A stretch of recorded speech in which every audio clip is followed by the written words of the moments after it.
محترم و معزز سامعین کرام، حمد و صلات کے بعد الحمدللہ اس گزشتہ ہفتے میں پوری دنیا میں جہاں جہاں بھی مسلمان بستے ہیں سب نے رسول اللہ صلی اللہ علیہ وآلہ وسلم کی ولادت باسعادت کی خوشیاں بھرپور طریقے سے منائیں۔ اللہ پاک ان مقدس اور بابرکت محافل میلاد کو اپنی بارگاہ میں قبول و منظور فرمائے۔ یقیناً محافل میلاد کے جلوس یہ رسول اللہ صلی اللہ علیہ وسلم کی ذات بابرکات کے ساتھ ہماری محبت، عقیدت، الفت اور چاہت کے اظہار کا ذریعہ۔ لیکن اس کے ساتھ ساتھ ہمیں یہ بات بھی ضرور ذہن نشین رکھنا چاہیے کہ جیسے ہم میلاد مبارک کی خوشی مناتے ہیں، اسی طرح ہمیں آپ صلی اللہ علیہ وسلم کی مقصد بعثت، مقصد ولادت اور پیغام رسالت کو بھی ہمیشہ اپنے پیش نظر رکھنا چاہیے۔ ہمارے ہاں مسلمان معاشرے میں دو طبقات موجود ہیں، اس میں کوئی شبہ نہیں ہے، ہر ذی ہوش سمجھدار اس بات کی تائید کرتا ہے۔ ایک طبقہ وہ ہے جو کہتا ہے کہ بس خوشی منا لینا ہی کافی، جھنڈیاں لگا لیجئے، گھر بازار گلیاں سجا لیجئے، محفل منعقد ہو جائے، جلوس ہو جائے، اللہ اللہ خیر سلام۔ عملی زندگی میں رسول اللہ کی تعلیمات ہم نے کہاں تک اپنائی ہیں؟ میرا ذاتی کردار، میرا گھر، میرا کاروبار، میرا بازار، میری مارکیٹ، میرا دفتر، میرے اخلاق، ان میں رسول اللہ صلی اللہ علیہ وسلم کی تعلیمات کس حد تک موجود ہیں اور کیا کمی ہے، یہ طبقہ اس طرف دیکھنے پہ بھی آمادہ نہیں، غور و فکر کرنے کو بھی تیار نہیں۔ دوسرا طبقہ وہ ہے جو کہتا ہے کہ یہ ساری خوشیاں ہی بے مقصد ہیں، یہ سب غلط ہیں، ان کی ضرورت ہی نہیں ہے، بس آپ صلی اللہ علیہ وسلم کی تعلیمات ہی کو اپنا لینا یہی کافی۔ اور حق، سچ اور درست بات ان دونوں کے درمیان میں اعتدال ہی ہمارے دین کا حسن ہے۔ اسلام کو، اس امت کو دین وسط، امتاً وسطا، درمیانی امت، اعتدال والی امت، جس کو آج ہم بیلنسڈ، متوازن شخصیت یا متوازن نقطہ نظر کہتے ہیں، حق اسی میں۔ رسول اللہ کے میلاد مبارک کی خوشیاں جب وہ درست اور جائز طریقے سے ہوں وہ بھی اہم ہیں، خاص طور پر اس دور کے اندر کہ جب مغرب میں آپ کی ذات بابرکات کو ٹارگٹ کیا جا رہا ہے، وہ اپنا تعصب، وہ اپنی عداوت، وہ اپنی نفرت رسول اللہ صلی اللہ علیہ وسلم کے نام پر نکالتے اور ظاہر کرتے۔ آج کے زمانے میں بڑا اہم ہے کہ ہم بھی حضور سے اپنی محبت کا اظہار کریں، ہم بھی اپنے دلوں میں جو رسول اللہ کا پیار ہے اس کو ڈیمانسٹریٹ بھی کریں، اس کا ہم مظاہرہ بھی کریں، اس کا عملی اظہار بھی کریں۔ یہی اس کے مقابلے کی سب سے بہتر، جامع اور خوبصورت طریقہ اور روش ہے۔ لیکن اس کے ساتھ ساتھ ہمیں آپ صلی اللہ علیہ وسلم کی تعلیمات کو بھی اپنانے کی اتنی ہی ضرورت ہے جتنا آپ سے محبت و پیار کے اظہار کی ضرورت ہے۔ آپ صلی اللہ علیہ وآلہ وسلم نے جتنا اپنی ذات سے محبت و پیار کرنے پر ابھارا ہے، ترغیب دلائی ہے، شوق دلایا ہے، اتنا ہی اپنی اطاعت کا بھی حکم دیا ہے، اتنا ہی اپنی فرما برداری کی بھی ترغیب دلائی، اتنا ہی اجر و ثواب اپنے احکام و فرامین کی بجا آوری پر بھی دیا ہے۔ آج کی جمعۃ المبارک میں بنیادی نقطہ یہی سامنے رکھنے کا ہے کہ عید میلاد کی خوشیاں منانے کے ساتھ ساتھ حضور کا جو مقصد رسالت، جو مقصد بعثت، جو تعلیمات حضور لے کر آئے ہیں ان تعلیمات کو اپنی عملی زندگیوں میں نافذ کرنا، یہ ہماری دنیا اور آخرت کی کامیابی کا پہلا زینہ ہے۔ وہ جو شعر ہم بڑا پڑھتے ہیں اور بجا پڑھتے ہیں، درست پڑھتے ہیں، اس کا مفہوم بھی دراصل یہ ہے۔ جب اقبال یہ کہتے ہیں نا بمصطفیٰ برساں خیش را کہ دیں ہم اوست، کہ خود کو رسول اللہ تک پہنچا دو، سارے کا سارا دین رسول اللہ کی ذات میں منحصر ہے۔ حضور تک پہنچانے سے کیا مراد ہے؟ مراد یہی ہے کہ ہمارے دل کے نہا خانوں میں بھی ذات مصطفیٰ جلوہ افروز، ہمارے دل کے تاریک گھر میں بھی عشق مصطفیٰ کی شمع روشن ہو، وہ نیر و تابہ ہو، اور اس کے ساتھ ساتھ ہمارا کردار بھی تعلیم مصطفیٰ کا آئینہ دار، صرف دل ہی بارگاہ مصطفیٰ تک پہنچا ہوا نہ ہو، ہمارا دماغ، ہماری سوچ، ہماری آنکھیں، ہماری سماعتیں، ہماری دھڑکنیں، ہمارا ایک ایک عمل وہ محمد مصطفیٰ کے رنگ میں رنگا ہو۔ یہ مصطفیٰ تک پہنچنے کا معنی ہے کہ جو پھر آپ تک نہیں پہنچا، جس کے دل میں پیار نہیں ہے وہ بھی نہیں پہنچا، اور جس نے پیار کا دعویٰ تو کیا، کردار میں اطاعت مصطفیٰ نہیں ہے، رسائی مصطفیٰ اسے بھی حاصل نہیں۔ اپنے کردار میں رسول اللہ کی تعلیمات کو اپنانا یہ از بس ضروری اور لازم ہے۔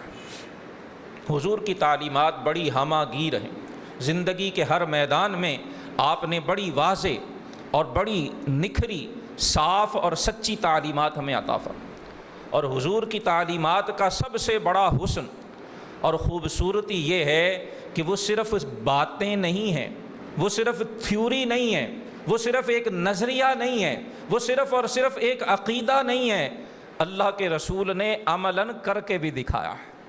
حضور نے اگر تجارت کی تعلیمات عطا فرمائی ہیں مسلمان تاجر کو، تو وہ صرف ہدایات نہیں ہیں جو کتابوں میں لکھی ہوئی، جو حضور نے زبان کریم سے عطا فرما دی ہیں، وہ محمد مصطفیٰ کا کردار ہے جو مکہ کی مارکیٹ، مکہ کے بازار سے لے کر شام کے بازار تک اور مدینہ کے بازار تک پھیلا ہوا سیرت میں محفوظ ہے۔ رسول اللہ صلی اللہ علیہ وسلم نے اگر معلم کو، استاد کو، ایک امام کو، ایک معاشرے کا جو لیڈر اور رہنما ہے، اسے اگر ہدایات دی ہیں تو وہ صرف زبانی نہیں ہے، وہ صرف کہنے کی حد تک نہیں ہے۔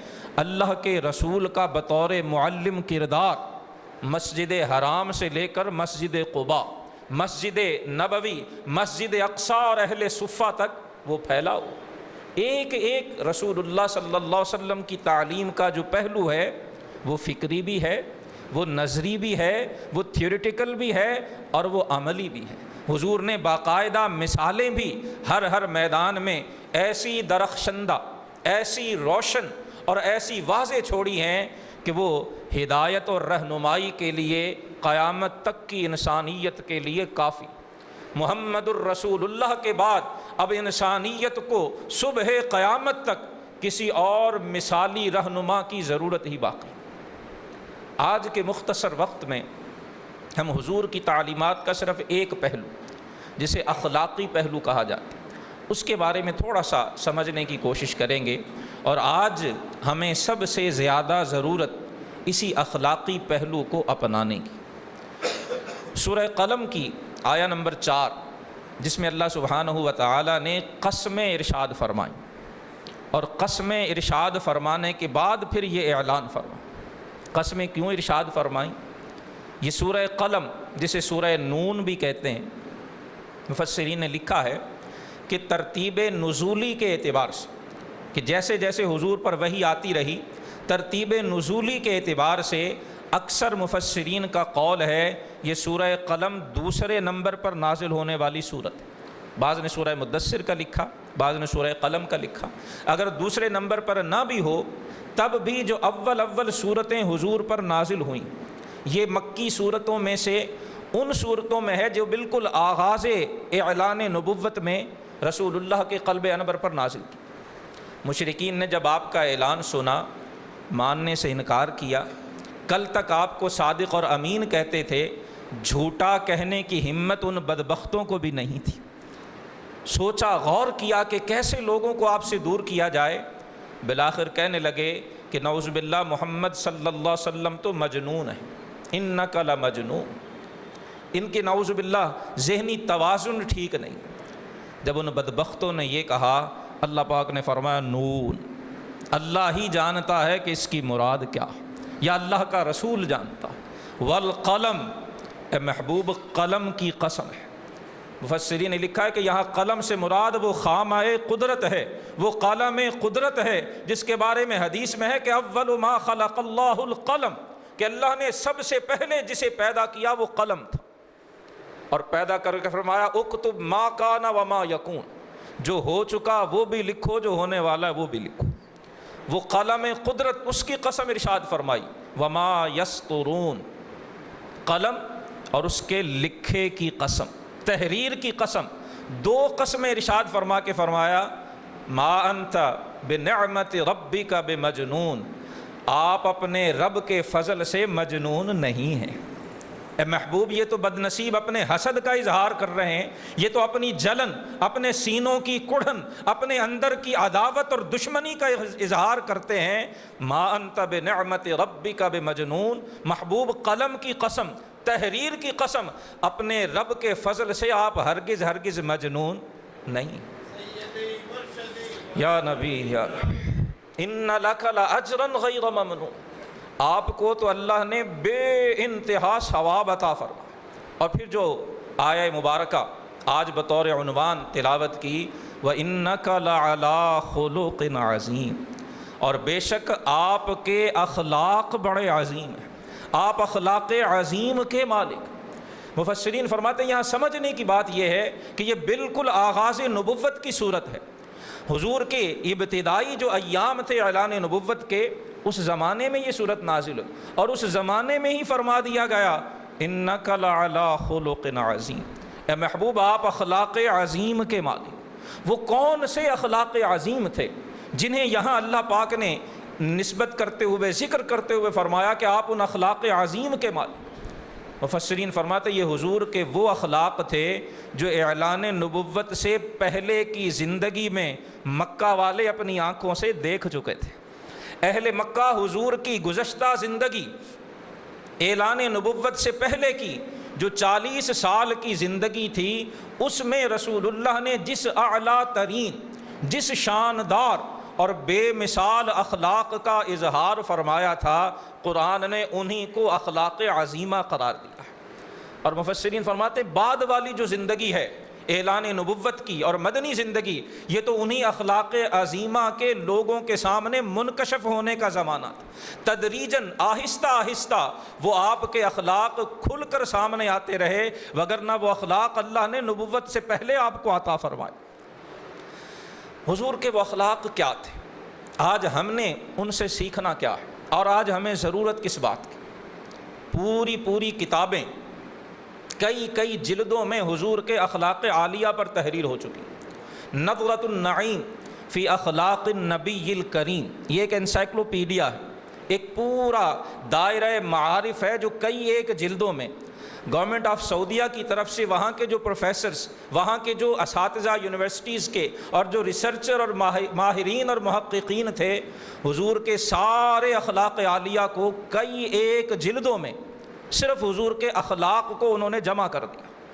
اگر تفصیل میں جائیں تو بہت لمبا چوڑا وقت درکار ہے، اور جتنا بھی وقت لے لیں بالآخر عاجز آ کے کہنا یہی پڑے گا کہ دامان نگاہ تنگ و گلے حسن تو بسیار، گل چین تو از تنگی یہ داما گلہ دار، کہ یا رسول اللہ، اللہ نے آپ کو اتنے اعلیٰ اخلاق عطا فرمائے، اتنے اعلیٰ اوصاف عطا فرمائے ہیں کہ اگر کوئی اپنی نگاہ سے، مراد یہاں آنکھ کی نگاہ نہیں ہے، اپنی عقل، اپنی علم، اپنی معرفت، اپنی جو ذہنی اور فکری صلاحیتیں ہیں، اگر اپنی سمجھ بوجھ سے اپنے سارے علم کو کام میں لا کر رسول اللہ کے اوصاف حسنہ کو جمع کرنا چاہے، اکٹھا کرنا چاہے، تو بالآخر اسے یہ اعتراف کرنا پڑے گا کہ میرے دامن علم میں اتنی وسعت ہی نہیں ہے کہ میں حضور کے سارے اوصاف کو جمع کر سکوں۔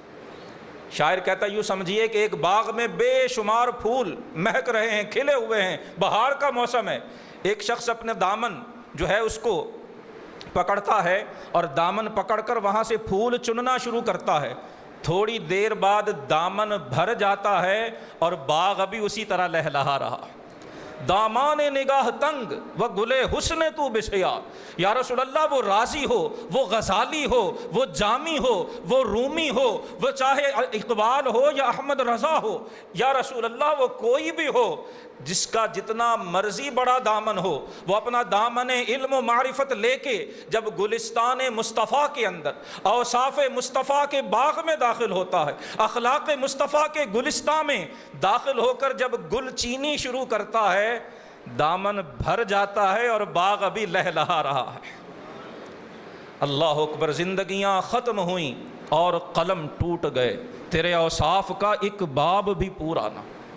تفصیل کا تو یہ معاملہ ہے، اور اگر اجمال کی بات کریں تو صرف ایک روایت آج کی جمعۃ المبارک کی اس بابرکت محفل میں عرض کرنا چاہوں گا، اور وہ بڑی جامع روایت ہے، اور اگر ہم سمجھنا چاہیں، سیکھنا چاہیں، اور اس ایک روایت کو، اس ایک حدیث کو اگر ہم اپنی زندگیوں میں اپنا لیں تو میں سمجھوں گا ہم نے محفل میلاد اور جلوس میلاد کا حق ادا کر دیا۔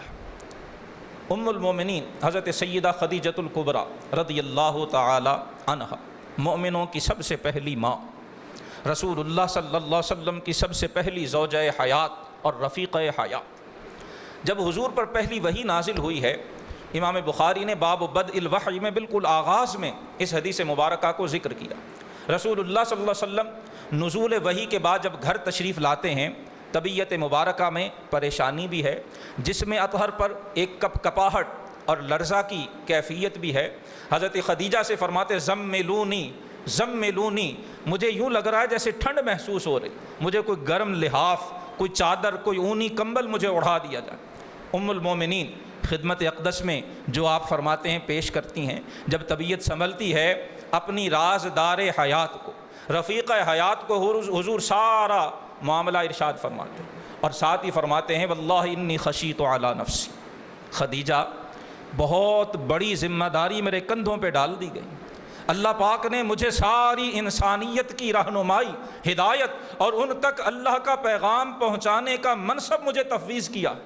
خدیجہ بہت بھاری ذمہ داری، اس کے تقاضے بڑے مشکل ہیں۔ کیا ہوگا جب آپ صلی اللہ علیہ وسلم اپنی رفیق حیات سے یہ فرماتے ہیں؟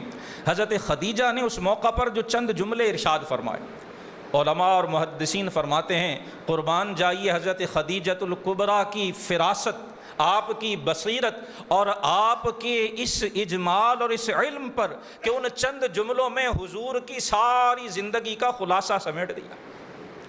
اور حضرت خدیجہ کی فراست اور بصیرت تو اسی سے آیا ہے کہ انہوں نے خود رسول اللہ کی بارگاہ میں نکاح کا پیغام بھیجا۔ ابھی حضور نے اعلان نبوت بھی نہیں کیا، عمر مبارک 25 سال تھی، آپ کے پاس دولت بھی نہیں تھی، ظاہری طور پر خوشحالی بھی نہیں تھی، لیکن حضرت خدیجۃ الکبریٰ نے اپنے غلاموں اور خادموں اور ملازموں سے جب آپ کے کردار کا سنا تو حضرت خدیجہ کی فراست اور بصیرت تھی کہ وہ خدیجہ جو حضور سے نکاح سے پہلے بھی عربوں کے اس معاشرے میں طاہرہ کے لقب سے جانی جاتی، جن کی پاکیزگی کردار کا وہ جاہلیت زدہ معاشرہ بھی معترف تھا۔ طائف کے، مکہ کے بڑے بڑے سردار اور بڑے بڑے دولت مند آپ کو پیغام دے چکے تھے، اور حضرت خدیجہ نے کسی کا پیغام قبول نہیں کیا تھا۔ آپ کے والد خویلد بہت بڑے مالدار اور تاجر تھے، اور حضرت خدیجہ نے حضور کی بارگاہ میں خود پیغام نکاح بھیجا۔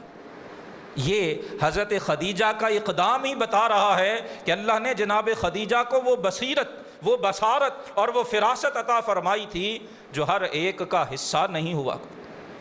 حضور جب پہلی وحی کا واقعہ بتاتے ہیں، حضرت خدیجہ فرماتی ہیں کلا واللہ لا یحزنک اللہ ابدا او کما قال، حضرت خدیجہ قسم اٹھا کے یا رسول اللہ، اللہ کی قسم ہے اللہ آپ کو کبھی تنہا نہیں چھوڑے گا۔ یا رسول اللہ آپ پریشان نہ ہوں، آپ اپنے دل پہ بوجھ نہ لیں، آپ کسی طرح کی پریشانی کو بھی اپنے دل و دماغ میں آنے ہی نہ دیں۔ حضور جس رب نے یہ ذمہ داری آپ کو دی ہے وہ اسے پوری کرنے کا حوصلہ بھی عطا فرمائے، وہ اس کے اسباب بھی عطا فرمائے گا، اور حضور اللہ آپ کو کبھی تنہا اور کبھی اکیلا اور بے آسرا نہیں چھوڑے گا۔ یہ حضرت خدیجہ آغاز وحی پہ فرما رہی ہیں، ابھی تو حضور نے ہجرت بھی نہیں کی ہے، ابھی تو اللہ کی طرف سے تائید غیبی کا اظہار بھی نہیں ہوا، آنے والی مشکلات بھی سامنے نہیں آئیں، اور حضرت خدیجہ پہلے ہی فرما رہی ہیں کہ یا رسول اللہ کبھی آپ کو تنہا نہیں چھوڑ۔ اور پھر حضرت خدیجہ نے حضور کے 4 اوصاف ذکر کیے۔ ایک اشارہ حضرت خدیجہ کے اس مشورے اور اس گزارش میں یہ بھی تھا کہ جس شخص میں یہ اوصاف ہوتے ہیں اللہ کی رحمت اسے کبھی دنیا میں ناکام نہیں ہونے دیتی۔ جسے ناکامیوں سے ڈر لگتا ہے، جسے ناکامیوں کا خوف آتا ہے، وہ حضرت خدیجہ کی، مومنوں کی پہلی ماں، کائنات کی پہلی مومنہ، امت مسلمہ کی وہ اس پہلی عظیم فرد کی ان ہدایات کو اپنے پلے سے باندھ لے، اللہ اسے ہر ناکامی سے محفوظ فرما دے۔ 4 اوصاف حضور کے بیان فرمائے، اور وہ انک لعلی خلق عظیم، مکی زندگی کی آغاز میں نازل ہونے والی اس صورت میں جس خلق عظیم کی طرف قرآن نے اشارہ کیا ہے، سیدہ خدیجہ کے کلمات اس خلق عظیم کی تشریح کر رہے ہیں۔ 4 اوصاف حضور کے ذکر کیے، عرض کرنے لگی یا رسول اللہ انک لتصل الرحم، حضور آپ میں یہ خوبی ہے کہ آپ صلہ رحمی کرتے ہیں، حضور آپ رشتہ داروں کے حقوق ادا کرتے ہیں۔ یا رسول اللہ آپ نے کبھی رشتہ داری کے حقوق ضائع نہیں کیے، حضور جو رشتہ داری کا حق ہے آپ نے سدا ادا کیا۔ یہ 40 سال کی زندگی حضرت خدیجہ، 15 سال کی رفاقت ہے، 25 سال کی عمر میں نکاح ہوا ہے، 40 برس جب عمر کریم ہوئی ہے تو آغاز وحی ہوا ہے۔ اس موقع پر حضرت خدیجہ فرما رہی ہیں انک لتصل الرحم۔ اور محدثین نے، علماء سیرت نے، دانشوروں نے اس پہ بڑی حیرت کا اظہار کیا ہے کہ اللہ کے رسول کی ذات کتنی عظیم تھی کہ جن پر ایمان لانے والی ان کی سب سے پہلے جنہوں نے آپ کی نبوت کی تصدیق کی ہے وہ آپ کی زوجہ محترمہ ہے، وہ آپ کی رفیقہ حیات ہے۔ انسان اپنے دوستوں کے سامنے اپنا کوئی اور چہرہ پینٹ کر سکتا ہے، اپنا کردار باہر والوں کو، گھر سے باہر والوں کو کچھ اور دکھا سکتا ہے، حقیقت کے خلاف ان کے سامنے اپنے چہرے پر، اپنے کردار پہ نقاب ڈال سکتا ہے، لیکن گھر کے اندر انسان کی اصل اور اس کی حقیقت بالکل عیاں ہوتی ہے۔ یہی معاملہ ہے کہ گھروں کے اندر جو معاملات ہوتے ہیں اس کی بہت ساری وجوہات ہوتی ہیں۔ بیوی کو خاوند کی ہر اچھائی اور برائی کا علم ہوا کرتا ہے۔ سیدہ خدیجہ 15 سال شب و روز رسول اللہ کے ساتھ رہی ہیں، اور جو ہی آ کر اللہ کے رسول نے فرمایا کہ مجھ پر اللہ کا پیغام آیا ہے، سیدہ خدیجہ نے بلا جھجک لا الہ الا اللہ محمد الرسول اللہ پڑھ کے تصدیق کر دی۔ محدثین علماء سیرت فرماتے ہیں حضور کے کردار کے سب سے اعلیٰ، سب سے بے مثال اور بلند ترین ہونے کی سب سے اول اور بڑی دلیل یہ ہے کہ آپ پر ایمان سب سے پہلے وہ لائی ہیں جو آپ کی خلوت و جلوت سے آگاہ تھی، جو آپ کی گھر کی زندگی اور باہر کی زندگی سے آگاہ تھیں، وہ ایمان بھی لائی ہیں اور حضور کے 4 اوصاف بھی بیان۔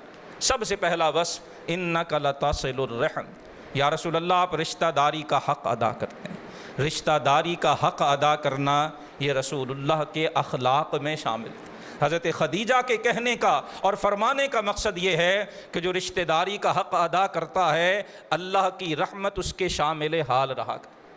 اور آج بدقسمتی یہ ہے کہ اس حوالے سے ہمارا جو کردار ہے ذاتی وہ بڑا کمزور ہوتا چلا جا رہا ہے۔ آج ہم رشتہ داری کو بھولتے چلے جا رہے ہیں، رشتہ داری کا حقوق ادا کرنے میں ہم سے کوتاہیاں سرزد ہو رہی ہیں۔ صاحب میلاد، اس آقا و مولا صلی اللہ علیہ وآلہ وسلم جن کا ہم میلاد مناتے ہیں، آپ یہ پیغام لے کر آئے تھے۔ آپ کی اعلان نبوت سے پہلے کی زندگی بھی اور بعد کی زندگی بھی اس حقیقت کی امین تھی کہ رشتہ داروں کے حقوق ادا کیا کرو۔ بعض اوقات اگر کوئی زیادتی بھی کرے رشتہ داروں میں سے اسے برداشت کر لیا کرو، دل بڑا کر لیا کرو، ظرف وسیع کر لیا کرو۔ وہ رشتہ دار اگر زیادتی کر رہا ہے اس کی زیادتی کو مت دیکھو، اللہ کا حکم، اللہ کے رسول کا حکم سمجھ کر تم اس رشتہ داری کو جوڑے رکھو، اللہ تمہیں اپنی رحمت سے نوازتا رہے۔ رب کی رحمت وہاں آ کر تمہاری ڈھارس بندھائے گی، وہاں آ کر تمہاری مشکل حل کرے گی جب تمہیں ہر دروازہ بند نظر آئے گا، لیکن یہ تبھی ہوگا جب رشتہ داری کے حقوق کو ادا کرو۔ سب سے پہلے حضرت خدیجہ نے انک لتصل الرحم، دوسرے نمبر پر فرمایا تحمل الکل، یا رسول اللہ آپ تو محتاجوں کا بوجھ برداشت کرتے، یا رسول اللہ جو اپنا بوجھ اٹھانے کے قابل نہیں ہوتا ہے، جو اپنی ضروریات پوری کرنے کے لائق نہیں ہوتا ہے، اللہ کے رسول اس کا سہارا آپ بنتے ہیں، اس کی دستگیری آپ کرتے ہیں۔ کسی محتاج کو، کسی جو ہے وہ بالکل بے بس کو، جس کا کوئی ذریعہ روزگار نہیں، جس کے پاس کوئی وسیلہ اور سہارا نہیں ہے، حضور اس کا سہارا آپ بنتے ہیں۔ آپ نہ کسی کی ذات دیکھتے ہیں، نہ قبیلہ دیکھتے ہیں، نہ رنگت دیکھتے ہیں، نہ اس کی کوئی اور پہچان دیکھتے ہیں، جو بے سہارا، جو بے آسرا، جو دھتکارا ہوا آپ کے پاس آتا ہے، آپ اس کا سہارا بن جاتے ہیں۔ یا رسول اللہ جو اللہ کی مخلوق کا سہارا بنتا ہے، اللہ کی رحمت اسے بے سہارا نہیں چھوڑا کرتی۔ اللہ کے رسول کی سیرت، میلاد کی یہ محفل اور میلاد کا یہ مہینہ، یہ ہمیں درس دیتا ہے کہ ہم بھی اپنی استطاعت کے مطابق بے سہاروں کا سہارا بننے کی کوشش کریں، جتنا ہو سکے کسی بے سہارا کو سہارا دیجیے۔ زندگی کی دوڑ میں جو گر گیا ہے، اللہ نہ کرے، جو پیچھے رہ گیا ہے، جو تھک کے بیٹھ گیا ہے، اس کا بازو پکڑ کے کھڑا کرنے کی کوشش کیجیے۔ آج کسی کا سہارا آپ بنیے، اللہ نہ کرے اگر کبھی موقع ہوا جس کا آپ سہارا بنے ہیں، وہ شاید آپ کے کام نہ آ سکے، لیکن جس رب کی رضا کے لیے سہارا دیا ہے، اس رب کی رحمت آپ کا سہارا بنے۔ بے سہاروں کا سہارا بننے والے کو اللہ کبھی بے سہارا چھوڑا نہیں کرتا۔ رسول اللہ صلی اللہ علیہ وسلم محتاجوں اور بے سہاروں کا سہارا بنا کرتے۔ تکسب المعدوم، تیسری صفت بیان کی کہ یا رسول اللہ جس کے پاس کچھ نہیں ہوتا، جو بے ہنر ہے، کچھ کرنے کے قابل نہیں، حضور آپ کما کے انہیں بھی کھلاتے ہیں۔ اے اللہ کے محبوب جو بھوکا ہے، جو محتاج ہے، جو ضرورت مند ہے، آپ اپنی پاک کمائی سے ان کی ضرورتوں کو پورا کرتے ہیں۔ اے اللہ کے رسول جو دوسروں کی ضرورتیں پوری کیا کرتا ہے، اللہ کبھی اسے ضرورت مند رہنے ہی نہیں دیتا ہے، اللہ اپنی بارگاہ خاص سے اس کی ضرورتوں کو پورا کیا کرتا۔ اور چوتھا، حضرت عائشہ نے، حضرت خدیجۃ الکبریٰ نے عرض کی یا رسول اللہ وَتَقْرِ الضَّيْفِ، آپ مہمانوں کی مہمان نوازی کرتے ہیں۔ جو بھی مہمان آئے، جہاں سے بھی آئے، آپ اس کی اپنی استطاعت کے مطابق مہمان نوازی فرمایا کرتے ہیں، جس میں یہ مہمان نوازی کی صفت ہوتی ہے۔ جو مہمان نواز ہوا کرتا ہے وہ کبھی رحمت الہی سے محروم نہیں رہا کرتا۔ یا رسول اللہ یہ آپ کے اوصاف جمیلہ ہیں، اور جن میں یہ اوصاف ہوتے ہیں اللہ کی رحمت انہیں کبھی تنہا نہیں چھوڑا کرتا۔ بعض محدثین نے لکھا کہ یہ جو دوسرا اور تیسرا یہ تقریباً ایک ہی بنتا ہے، اور جو چوتھی صفت ہے وہ تعین علی نوائب الحق، کہ جسے حق کی راہ میں کوئی مشکل پیش آتی ہے، جیسے اس زمانے میں جو لوگ اسلام قبول کرتے تھے انہیں طرح طرح سے تشدد کا نشانہ بنایا جاتا، یا غلاموں پر، باندیوں پر، کمزوروں پر اس معاشرے کے اندر تشدد ہوا کرتا تھا۔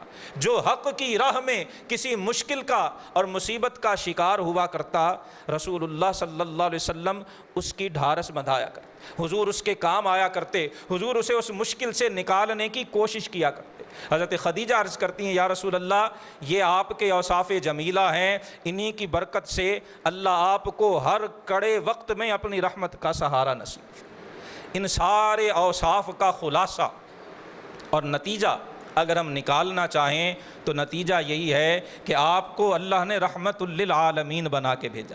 آپ اللہ کی مخلوق کے لیے سراپا کرم تھے، سراپا رحمت تھے، سراپا ایثار تھے، سراپا فضل تھے، سراپا محبت و شفقت تھے۔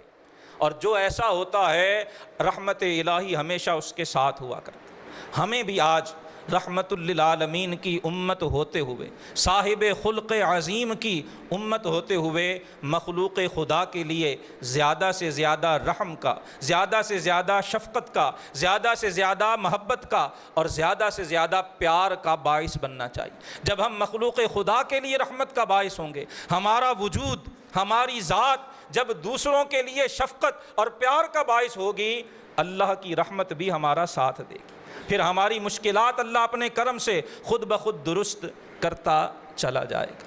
یہی نکتہ صوفیاء کرام نے سیرت نبوی سے سیکھا۔ صوفیاء کرام مخلوق خدا کے لیے سراپا شفقت ہوا کرتے تھے اور آج بھی ہیں۔ نتیجہ یہی ہے کہ اللہ کی رحمت نے ان صوفیاء کو کبھی تنہا نہیں چھوڑا۔ شاہان وقت نے، اپنے دور کے بڑے بڑے تاجداروں نے بھی اگر اللہ کے ان دوستوں کو نقصان پہنچانا چاہا ہے، تاریخ گواہ ہے، تاجدار رسوا ہوئے ہیں، بڑے بڑے شہنشاہ وہ ذلت کا شکار ہوئے ہیں، اور اللہ نے اپنے دوستوں کی عزت کی لاج رکھی۔ وجہ یہ ہے کہ اللہ کے وہ دوست و اولیاء کاملین وہ رحمت للعالمین کی سیرت کے اس بنیادی نقطے کو پا گئے تھے، وہ سمجھ گئے تھے اور انہوں نے اس کو اپنا لیا تھا۔ آج ہمیں بھی ضرورت حضور کی سیرت طیبہ کے اسی نقطے کو اپنانے کی ہے کہ ہمارا وجود مخلوق کے لیے سراپا خیر ہو، سراپا نفع ہو، سراپا شفقت و رحمت ہو۔ اللہ کی رحمت انشاءاللہ ہمیں زندگی کی کسی مشکل میں کبھی تنہا نہیں چھوڑے گی۔ وآخر دعوایا ان الحمد للہ رب العالمین۔